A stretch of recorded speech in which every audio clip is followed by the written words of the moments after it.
question is that so much of the standing and sessional orders be suspended as would prevent the order of the day private members' business relating to Marriage Amendment Bill 2012 being reported from the Federation Chamber and considered immediately.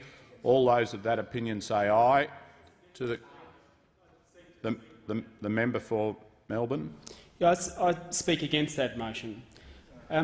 It's my understanding that what is about to happen is that the Marriage Amendment Bill moved by the member for Throsby is about to be brought back from the Federation Chamber to be put to a vote quickly here. There should be no vote on this bill until members of the coalition have a conscience vote on the question of marriage equality. This is a central issue of equality, as many on the Labor side of the House know. We should not have two standards of love in this country. There should be one very clear message sent from this parliament that for all people in this country, your love is equal.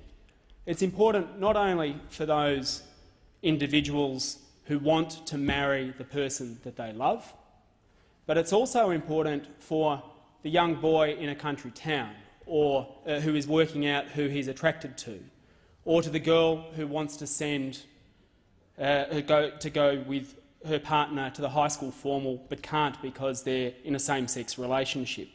We have an opportunity here in this parliament to change the law, to send a message to the whole of Australia that all love is equal.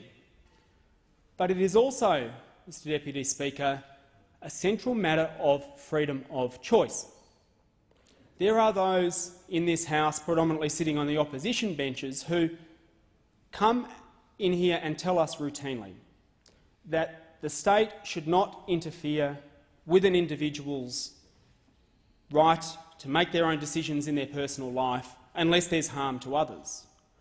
Well, if you believe that, then that should extend to the most fundamental of all decisions, which is the right to marry the person that you love. And government should have no role in telling an individual in this society that they are not allowed to marry the person that they love. But the question of freedom of choice should also go to how one is able to exercise a vote on this issue.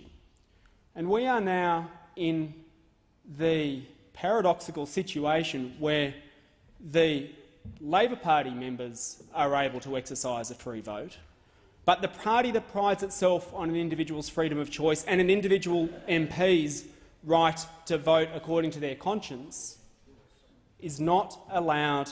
They are not allowing their members to vote the way that they want. And this is a significant problem and a significant roadblock in the way of reform, and why we should not allow this matter to be put to a vote today.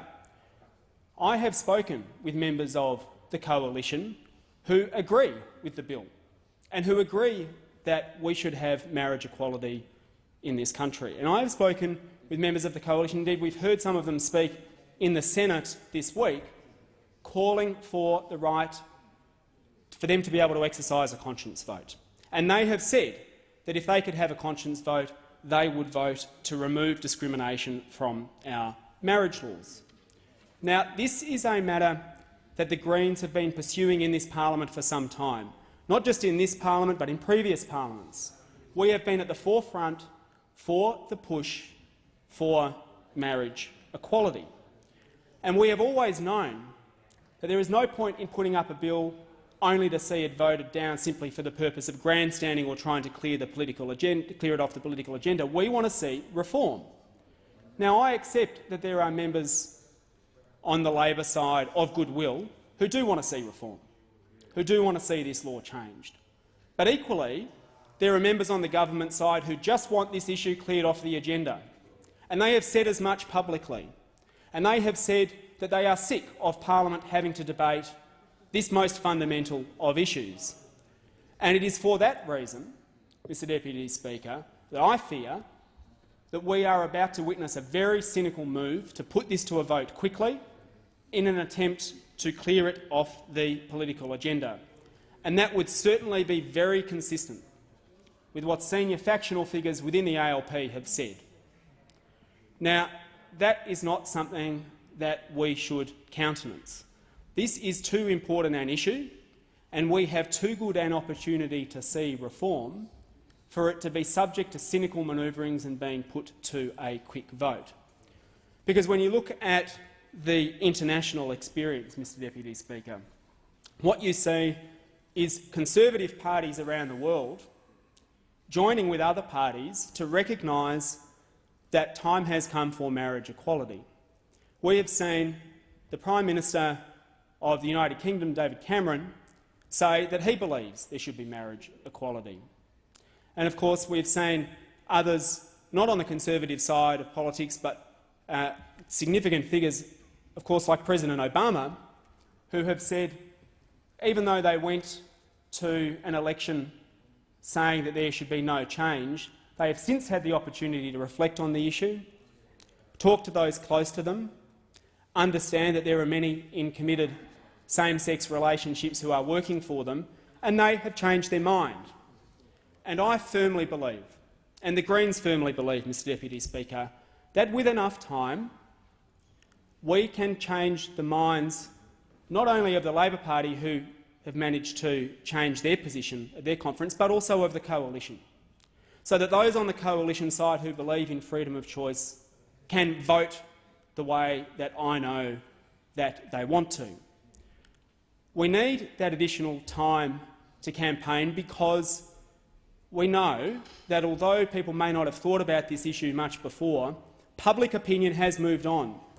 We know that from the House inquiry into these bills, where 64% of the respondents supported a change in the law, and that was out of over 250,000 people responding to an online survey. Now, that is one of the largest responses ever, and it is consistent with every opinion poll that has come back on this question. If we were to truly give effect to the public will, we would change the law and we would give members of parliament enough time to move along with their communities, to take the temperature, to understand that this is not something that's going to cost them votes, but is something that's going to gain them votes. And so I fear, Mr Deputy Speaker, that we are about to witness a cynical attempt to get it off the political agenda, but it won't work. It won't work for a number of reasons. Mr Deputy Speaker, the Greens still have bills in both houses of parliament to remove discrimination from the Marriage Act, and we will not be deterred from the move today from pursuing those in this parliament. This should be an issue in next year, an election year, and it will be whether or not the government and the coalition like it. Mr Deputy Speaker, I do hope that, I'll say lastly, in the 2 years that this parliament has sat, never before have we had a situation where a private member's bill is brought on for a vote with all of an hour or so's notice. It is the usual practice, Mr Deputy Speaker, that selection committee would determine that a bill is coming to a vote. We'd have a couple of weeks for final lobbying when it was known that a vote was to be scheduled. And instead now we are finding it being brought on with a very short period of notice, while some in this chamber may have known when it was being brought on, the public did not know when it was going to be brought on. And that is significant because members of the public should have had the chance to make some final efforts from their MPs to get them to vote one way or the other. So I do hope that we do not see a vote on this today. If we do, my message to those who are campaigning for change is don't lose heart from a losing vote today, because we will be coming back with bills in this parliament again, and those who are campaigning for change should know that ultimately history is on their side, and history will leave behind those who today vote against change. If Catholic Spain can vote for change, then modern-day democratic Australia can vote for change as well. Whether or not it happens today, we will get there.